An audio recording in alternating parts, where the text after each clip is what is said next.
आज नांदेड वगळा शहर महानगरपालिका कामगार कर्मचारी युनियनच्या वतीनं महापालिकेतील सेवानिवृत्त कार्यरत स्वच्छता कामगार, कंपनीकडील कंत्राटी कामगार यांच्या विविध मागण्याच्या सोडवणुकीसाठी आज द्वारसभा आणि उद्याच्या तारखेमध्ये बाबासाहेब आंबेडकर यांच्या पूर्णकृती पुतळ्यापासून मोर्चाचं आयोजन करण्यात आलं होतं।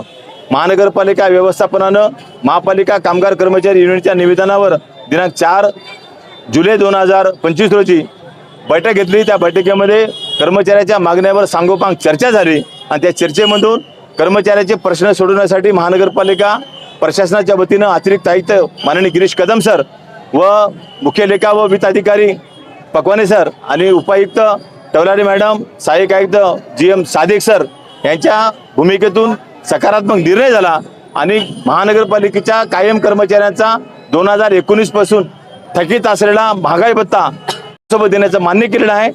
सेवानिवृत्त कर्मचाऱ्यांचे वेतन कोणत्याही परिस्थितीत महिन्याच्या 10 तारखेला करण्याचं त्यांनी लेखी आश्वासन दिलेलं आहे आणि कंत्राटी कर्मचाऱ्यांच्या प्रश्नावर सकारात्मक भूमिका घेऊन नवीन पद्धतीचं वेतन देण्याचं माननीय उपायुक्त अतिरिक्त आयुक्त यांनी मान्य केलेलं आहे।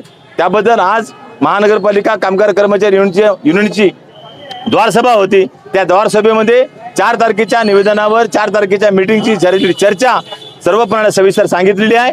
उद्याच्या 9 तारखेचा मोर्चा आंदोलन आम्ही रद्द करून उद्याच्या देश पातळीवरच्या बंदमध्ये महापालिका कामगार कर्मचारी फक्त मोर्चामध्ये सामील होणार आहे एवढी घोषणा करतो आणि थांबतो। धन्यवाद।